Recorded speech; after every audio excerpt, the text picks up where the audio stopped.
저는 여러분과 함께 내 삶을 왜 묻지 않는가 라는 주제로 이야기를 나누고자 합니다.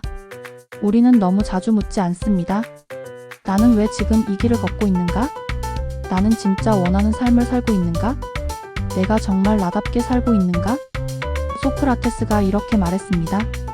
성찰하지 않은 삶은 살 가치가 없다. 더 UNEXAMINED Life is not worth living.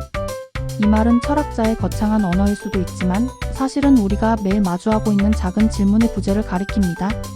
오늘 이 자리에서 저는 이 질문이 왜 중요한지 그리고 어떻게 내 삶을 성찰할 수 있는지를 함께 탐구해 보려 합니다. 우리는 태어나면서부터 수많은 답을 찾도록 교육받아 왔습니다. 학업에서, 직업에서, 관계에서. 어떻게 하면 잘할까? 무엇을 하면 성공할까? 하지만 정작 왜? 라는 질문에는 익숙하지 않습니다. 왜냐하면 왜라는 질문은 우리가 안정적이지 않은 것들, 불확실한 것들, 내가 지금까지 억압해온 것들을 마주하게 만들기 때문입니다.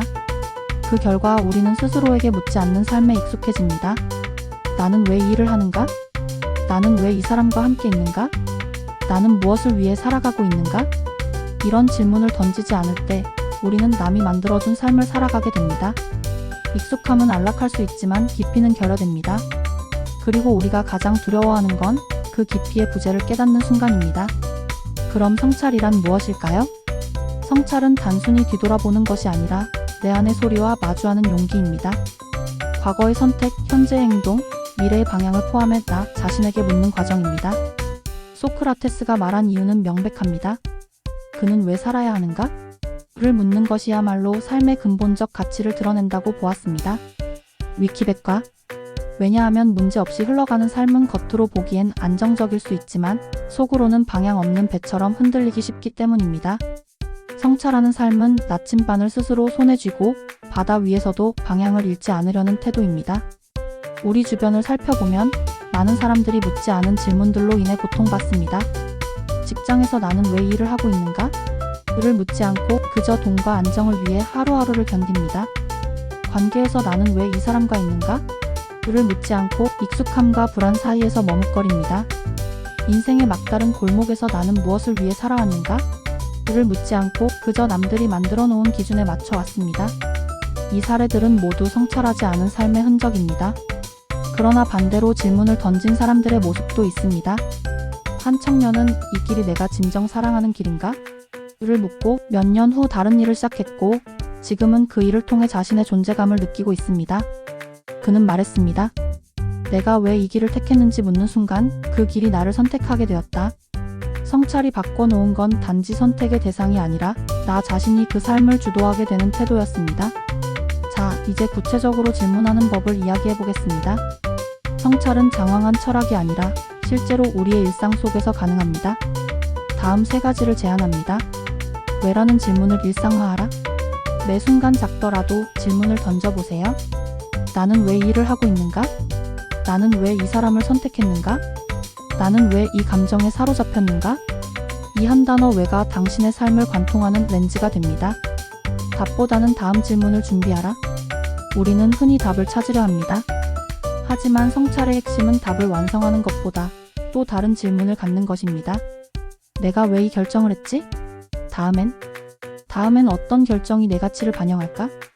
이런 흐름이 삶을 정체가 아닌 흐름으로 만듭니다. 기록하고 돌아보라. 매일 혹은 매주 자신이 던진 질문들과 그에 대한 느낌을 기록하세요. 오늘 나는 어떤 질문을 던졌는가? 그 질문을 통해 무엇을 느꼈는가? 내일 던져볼 질문은 무엇인가? 이 기록이 쌓이면 당신은 자신을 관찰하는 습관을 갖게 되며 그 습관이 결국 큰 변화의 출발점이 됩니다. 성찰이 가져오는 변화들을 살펴봅시다. 첫째, 자유입니다. 자유란 단지 외부의 구속이 없는 상태가 아니라 내 안의 질문이 내 선택을 이끄는 상태입니다. 질문을 던지지 않은 사람은 타인의 기대, 사회의 흐름, 관습이라는 흐름 속으로 흘러갑니다. 둘째, 책임입니다. 질문을 던지는 순간 우리는 책임의 주체가 됩니다. 왜 나는 이렇게 선택했는가? 를 묻는 건 책임을 떠미는 게 아니라 내가 내 삶의 작가가 되겠다는 선언입니다. 셋째, 성숙과 성장입니다. 성찰 없는 삶은 늘 실수 후회의 패턴으로 돌아갑니다. 반면 성찰하는 삶은 실수, 질문, 배움, 다음 선택의 선순환을 만듭니다. 한 기업의 리더는 말했습니다. 우리가 왜 이 조직에 있는가를 매번 묻기 시작했을 때 조직 문화가 바뀌기 시작했습니다. 그 기업은 단순히 숫자를 따르지 않고 질문을 따르기 시작했습니다. 결국 그들이 얻은 건 높은 성과가 아니라 의미 있는 변화였습니다. 하지만 묻는 일은 쉽지 않습니다. 왜냐하면 질문은 변화의 문을 열기 때문입니다. 변화 앞에 우리는 두려움을 느낍니다. 만약 내가 지금까지 잘못 살아왔다면? 만약 나의 선택이 나를 실수로 이끌었다면? 이런 질문들은 우리를 흔들리게 만듭니다. 그러나 진짜 두려운 건 흔들리는 게 아니라 흔들리지 않기 위해 묻지 않는 것입니다. 영국의 철학자 프리드리 니체는 말했습니다. 너 자신이 되어라. 그는 묻지 않은 자아는 결국 타인의 모습이 된다고 보았습니다. 그래서 우리는 용기를 내야 합니다. 나는 내 삶을 묻겠다. 그리고 그 물음 앞에 서겠다. 그 순간 당신은 이미 살 가치 있는 삶을 살아가기 시작한 것입니다. 지금 저와 함께 했듯이 당신도 스스로에게 묻고 싶습니다. 나는 지금 어떤 질문을 던지고 있는가?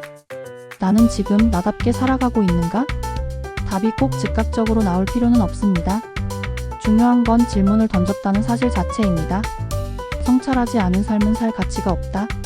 이 문장은 단지 과거 철학자의 언어가 아닙니다. 바로 당신의 삶에 던져진 현대의 도전입니다. 오늘 이 자리에서 당신의 삶을 묻고 그 물음이 당신을 앞으로 이끄는 작은 용기가 되길 바랍니다.